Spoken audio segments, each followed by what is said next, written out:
여러분 안녕하십니까? 지금부터 2024년 10월 러시아의 최근 상황과 중국 그리고 북한과의 협력 관계에 대해 보도해드리겠습니다. 러시아는 2024년 10월 현재 국제적 고립 속에서 중대한 위기에 직면해 있습니다. 우크라이나 전쟁은 장기화되며 러시아 경제를 침체로 몰아넣고 국제사회에서의 입지를 점점 더 잃고 있습니다.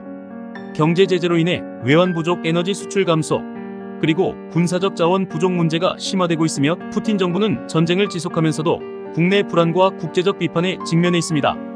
이러한 상황에서 러시아는 중국과 북한과의 협력을 통해 이를 극복하려 하고 있습니다. 러시아는 우크라이나 전쟁의 장기화로 인해 심각한 경제적 압박을 받고 있습니다.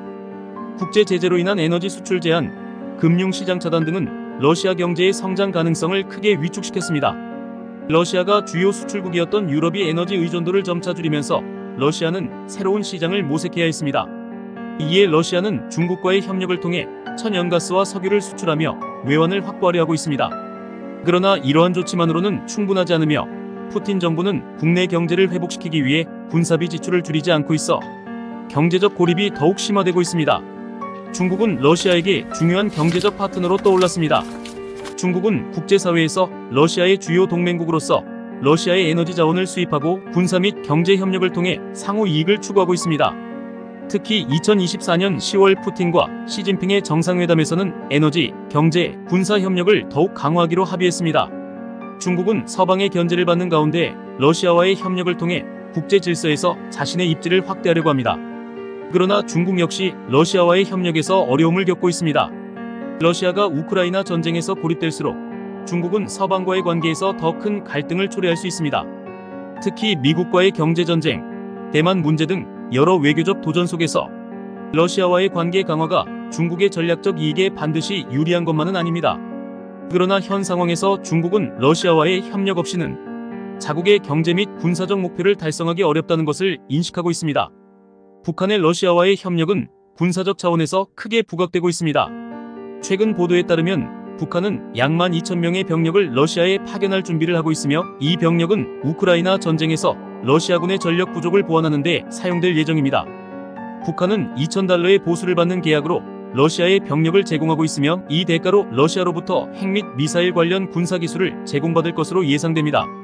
이 협력은 북한에게는 군사적 역량을 강화할 기회가 될 것이며 김정은 정권의 국제적 영향력을 확대하는 데 중요한 역할을 할 것입니다.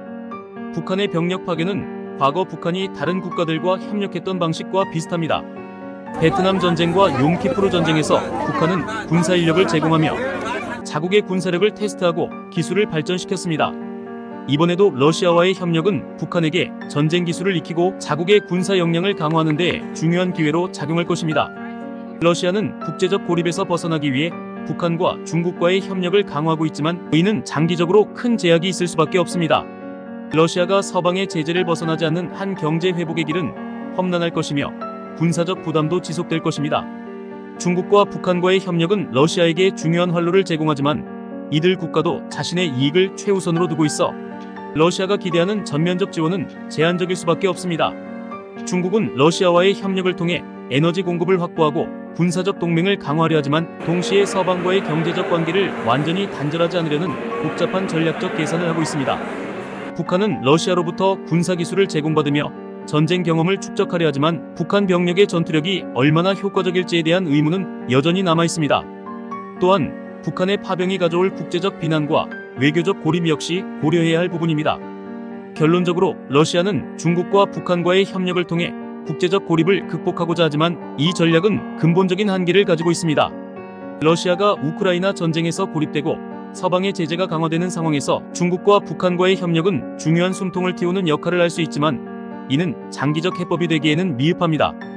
첫째, 러시아와 중국의 협력은 서로의 필요에 의해 이루어지고 있지만 중국은 전적으로 러시아에 의존하지 않습니다. 중국은 서방과의 경제적 관계를 완전히 끊지 않으려는 신중한 태도를 유지하고 있으며 러시아와의 협력이 자국 경제에 미치는 영향에 대해서도 주의를 기울이고 있습니다. 이 때문에 러시아가 기대하는 전면적 지원은 중국의 경제적 이익을 고려할 때 제한될 수밖에 없습니다. 중국은 에너지 수입국으로서 러시아의 자원을 활용하면서도 서방과의 갈등을 최대한 피하려는 복잡한 외교적 계산을 하고 있습니다. 이러한 이유로 러시아는 중국과의 협력에만 의존할 수 없으며 이는 경제 회복을 위한 근본적인 해결책이 되지 못할 것입니다. 둘째, 북한과의 협력도 마찬가지로 한계가 있습니다. 북한은 러시아에 군사적 지원을 제공하며 자국의 군사적 경험을 축적하려 하지만 북한의 전투력은 현대전쟁에서 얼마나 효과적일지 의문입니다. 또한 북한의 참여가 국제사회에서 더 큰 비난과 제재를 불러일으킬 가능성도 큽니다.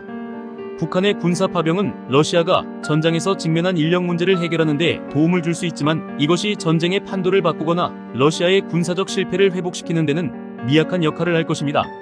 셋째, 러시아의 이러한 외교적 노력이 내부적인 문제를 해결하지는 못하고 있다는 점도 중요한 요소입니다. 푸틴 정부는 경제 회복을 위한 개혁보다는 군사비 지출을 유지하며 전쟁을 지속하고 있고 이는 러시아 국민들의 불만을 더 키우고 있습니다. 국제적 제재와 고립 속에서 러시아가 단기적 생존을 위해 중국과 북한에 의존하는 것은 불가피할지 모르나 이는 근본적인 해결책이 아니며 러시아의 경제적, 정치적 위기를 더욱 악화시킬 가능성이 큽니다. 결국 러시아가 장기적으로 국제사회에서 자리를 찾기 위해서는 더 큰 외교적 전략과 개혁이 필요합니다. 중국과 북한과의 협력은 일시적으로 러시아에 유리하게 작용할 수 있지만 이는 지속 가능한 해결책이 되기 어렵습니다. 러시아는 국제적 고립에서 벗어나기 위해 서방과의 관계 재정립과 경제적 개혁을 모색해야 하며 내부 정치적 안정성을 회복하기 위한 대책도 필요합니다. 그렇지 않다면 러시아는 점점 더 외교적 선택지가 줄어들고 경제적 어려움은 가중될 것입니다. 따라서 현재 러시아의 전략은 단기적 이익에 불과하며 장기적 성공을 보장하기에는 부족합니다. 이상 전쟁은 역사다였습니다. 좋아요와 구독이 저에게 큰 힘이 됩니다. 감사합니다.